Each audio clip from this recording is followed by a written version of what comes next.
I've ever seen in any movie is The Adventures of Robin Hood, directed by Michael Curtiz and William Keighley. Mm-hmm.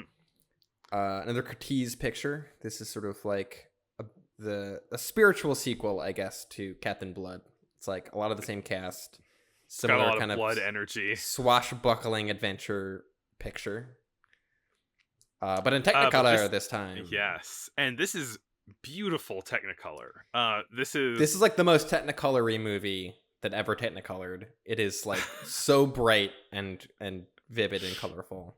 Yeah, it's kind of hyper real. I mean, I think this is a fun movie in a lot of ways, but like it had me thinking about the color itself a lot, right? Especially in comparison to A Star Is Born, which had this kind of like muddy proto Technicolor, proto 3-strip kind of situation that didn't quite work all the time. And this is like, it's not real, but it's definitely like realistic colors. It's extremely saturated, which I think is really cool and stylish, honestly. Yeah. It looks like Snow White, like the cartoon. Like it's like approaching levels of cartoonishness just by how bright the colors are.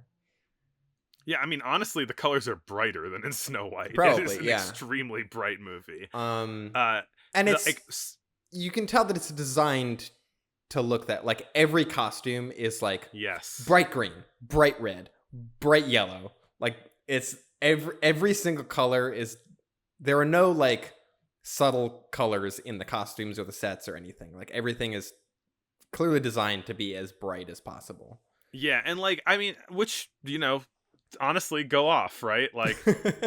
I guess, it's kind of funny because people thought of color as a gimmick at the time. And when I see a 3D movie that's just constantly going, whoa, whoa, in your face all the time, I say, that's corny. Why are you doing that? But for this movie that was a gimmick that was in color and it's just the most color, so on board. It's do cool. it. Because it's not really distracting. It's just like, whoa, this movie's colorful. Yeah, a lot of like sparkly clothes and saturated cloths. And something that I noticed, which might have to do with the 3-strip process and probably got hammered out a little bit as they, continued to work on Technicolor, is the most saturated colors in this movie are reds, greens, and blues. And so, like, it is basically, I think they're kind of needing to just dial those down a little bit to get more realistic colors in the mixing of those three. But the colors that just hit the red, green, and blue Technicolor strips directly are just like red, green, blue. Well, and it also works great because then it's like the Robin Hood typically wearing lots of green. Yep, in the forest, which is made of green, right? And there's blue skies. And then like castle, a lot of like red tapestries and stuff, right? Like the prince and Guy of Gisborne are wearing a lot of red because they're bad guys. Like it this movie even feels kind of like color coded in that thing too, where it's like Robin Hood is from the forest, he wears green. Like in the castle, things are red. Like it's very But I like that about it. And it's like if you're gonna have a movie that's in color, like have some colors in there. Yeah. I think the only downside to the hyper saturation was a scene when they were showing some red wine that looked like radioactive. Yeah, and it makes everyone look like they're in a Ren fair, but in a good way. Yes, yeah. This is definitely a movie that is it's a bunch of people having a lot of fun dressing up in costumes and running around in the forest and on these giant sets. It's a fun time. Yeah. The word I kept thinking of watching this movie is jaunty. Yeah. It's like it's very light, it's very quick on its feet, and it never really takes itself that seriously. Like even when things are getting serious, it's like they're not getting that serious. Like oh no, like Robin Hood got like thrown in the dungeon or whatever, and it's like he's fine.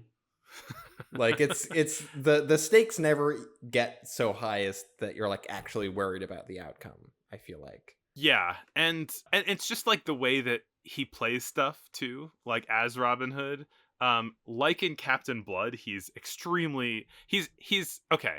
He's smarmy in this movie, and I think this might just be like Errol Flynn's I way, think that's just Errol Flynn's Um, way. Yeah. but at least like compared to Captain Blood, it's dialed back a little bit. I think it's instead of just I'm sitting here being smug in front of everyone, it is like, yes, I'm the best archer and I'm a little nimble Peter Pan type on my feet, and I'm gonna joke around while I'm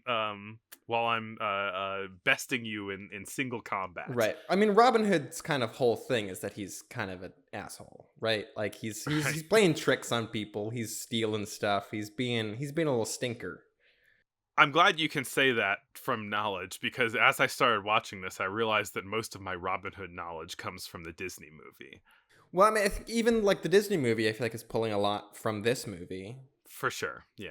I would say that this movie is probably like maybe the most iconic version of Robin Hood in popular culture. This is like the quintessential image of Robin Hood in like with the green hat and a bow and arrow and a mustache, telling jokes, doing sword fights, like falling off logs into rivers. I think probably the Disney movie is maybe a close second or like tied with this in terms of just like the thing that people think of when they think of Robin Hood. Or the Kevin Costner movie. But I feel like even that is like a little bit more, it feels a little bit more like that's like a take on Robin Hood as opposed to like, oh no, that's just what Robin Hood is. I mean, I would hazard to say that more people who are alive right now have seen the Disney version than have seen this version. Oh, for sure. Yeah. And so my guess would be that when most people think of Robin Hood, they think of the fox, but a person. Right. But it's like, that's basically what this movie is, right? Yeah. That is funny though. Yeah. Also, Errol Flynn, unlike some other Robin Hoods, can do an English accent. Are you putting anyone on blast right now? I haven't Yeah, seen Kevin Costner. I haven't seen the Kevin Costner movie. Well, that's in Men in Tights. There's that joke where Carrie Elwes I see. says that he can do an English accent because he's English. Uh, This movie also takes a lot of inspiration and some of the cast from the 1922 Douglas Fairbanks Robin Hood, which we did not watch for the show, but I want to go back and watch now. yeah, wow. There's like a good amount of Fairbanks energy in his performance, and that checks out. He's not quite as like acrobatic as Fairbanks is, but he's leaning into a lot of the same kind of tendencies, I think. But even like especially the kind of especially the kind of sitting there with his arms at his side and going ha ha ha ha. Yeah, a lot of hearty laughter. Yeah, like the sets in this movie are like, some of them are like direct copies. I don't think they use the same sets, but it's like they're clearly designed in the same way as the Douglas Fairbanks one. I know it does all the Robin Hood stuff that I feel like you'd expect from a Robin Hood movie. They establish the king is away, and so they want to raise taxes on everybody, and Robin Hood is like, no, I'm gonna go live in the woods and like let people live without undue taxation. There's a lot of stuff in this movie with like taxes and like 1200s politics. Yeah, like Normans versus Saxons, which was sort of like, different like social groups in England in the medieval times, which is like mostly breaks down to just like a class thing of like Normans, high class, Saxons, lower class, like working class. It is funny how like lighthearted this movie is when it's like they kind of brush over people are getting like their hands chopped off or like getting put to death because like they can't pay their taxes. Right. Yeah, and then Robin Hood becomes Robin Hood is declared an outlaw, as certain other Prince Johns say in other Robin Hood movies. Robin Hood scholar. I gotta put a little clip of Oscar Isaac yelling in there for the YouTube show. Typically, by the way, the YouTube version is the best way to to listen to our podcast because we've got little bonus things on here. But for the podcast people, we have little musical jokes that would get us struck on YouTube. Yeah, exactly. We try to give all audience members something special. But there's the kind of classic, I think very like classic Robin Hood scene of him walking in with the deer on his shoulders. Where like they try to kill a guy for hunting a deer, and Robin Hood is like, no. That's mean. I'm gonna bring a deer to the castle and be smug about it. and they call Robin Hood a bold rascal and a saucy fellow. We got little rascals grow up to be bold rascals. Yeah, and saucy fellows. So the big sort of addition to the cast, right? This is sort of the three like lead principal actors from Captain Blood: Errol Flynn, Olivia de Havilland, and Basil Rathbone, as sort of almost the same characters from Captain Blood, like smug swashbuckler, woman, and villain. Right. Why come only one girl? Well, I think Maid Marian and also Olivia de Havilland's character in Captain Blood are these sort of like, they come from a sort of like wealthy families. They're involved in no good, and she sort of has a similar arc in both, where she sort of joins the outlaws a bit. But the big addition here is we get Claude Rains as Prince John, doing a very sort of like preening royal guy who's like, oh dear, oh bring me a goblet. Whereas Basil Rathbone is sort of the meaner, harder edged villain. Although he doesn't play the Sheriff of Nottingham. I always thought that he did in this movie. He plays Guy of Gisborne. And then the Sheriff of Nottingham is a different character who's sort of like just very lazy. He's sort of the lazy villain. You definitely are more familiar with this lore than me. Robin Hood lore? Yeah, which is on brand for you. I like Robin Hood. Robin Hood's fun. But I feel like every version of Robin Hood has the same like couple of beats, right? It's like the thing with the deer. There's like the bow staff fight on the log with Little John where he gets knocked off. Which in this movie is just such a none shall pass moment, you know? Yeah. Like, well, I mean, where do you think they got that from, you know? Yeah, exactly. He just literally sits on that log to challenge anybody who comes by. It's kind of an amazing thing. That's his deal. That's what people did in medieval times. Right. You didn't have anything better to do. There's the whole archery contest in which Robin Hood has to disguise himself by wearing a different hat.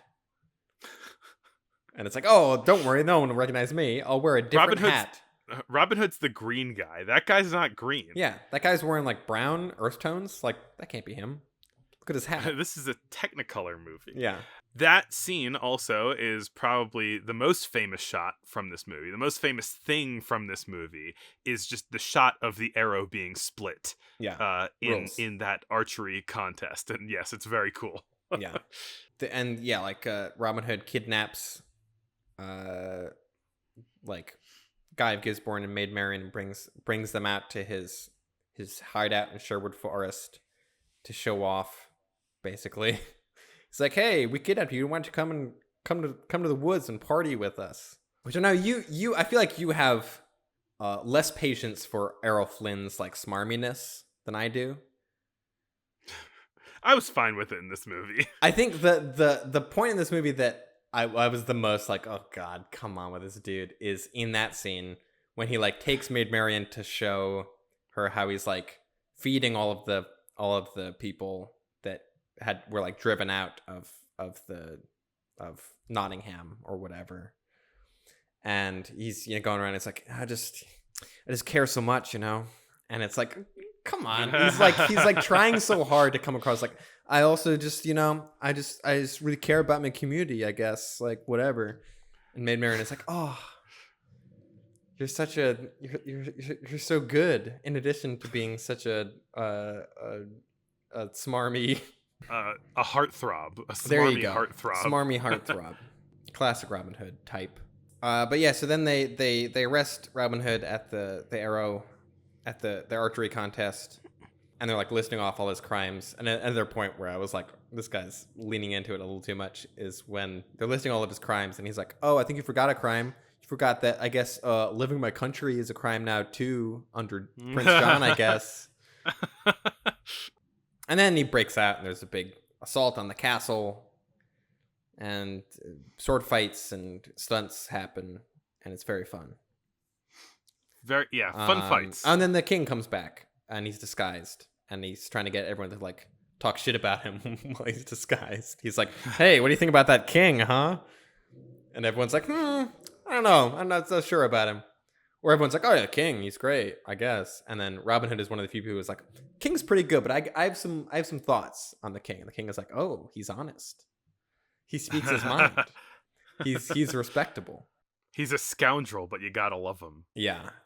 There's some cool stunts in this. There's like climbing up a rope on like a drawbridge. It's really cool. There's a kind of classic Michael Curtiz thing, I guess. Having watched a couple of Michael Curtiz movies now, I guess that's one of his like trademarks is like silhouettes and like shadows projected on walls, which is cool.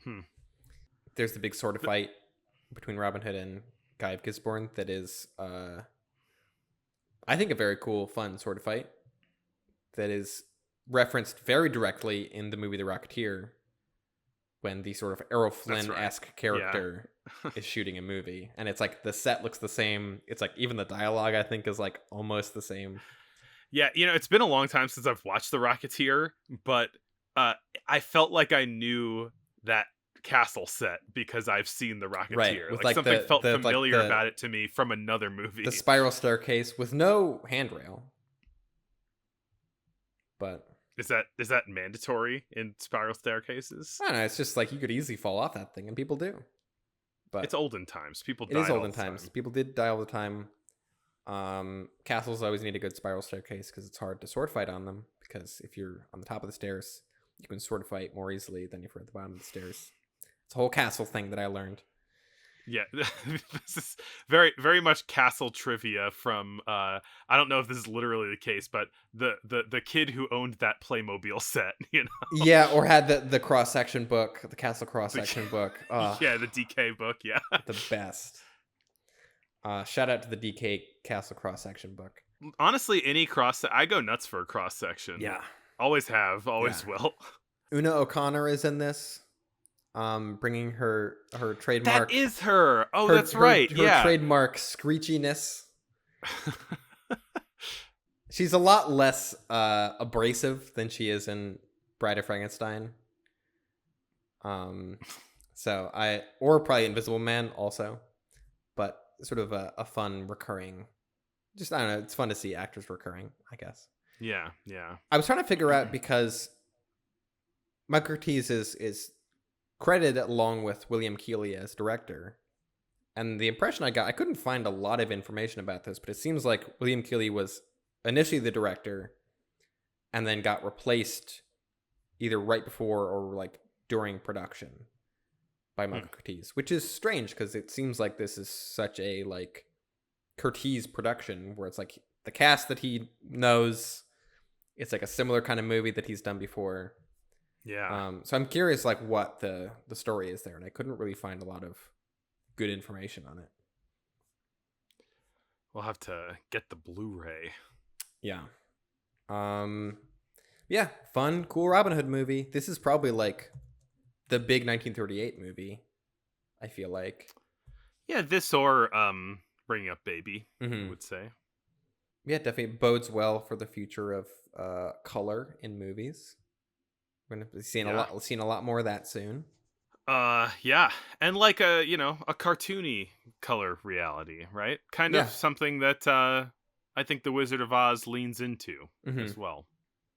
Yeah, something that I think I'm glad that movies have started to really embrace shooting on color film because I think it brings something to talkies that are kind of it brings a certain visual interest to talkies that I think a lot of them have been lacking since the transition to sound. What can you say more about that? Like, how do you mean that? I feel like once movies started having sound in them, they lost a lot of their visual style.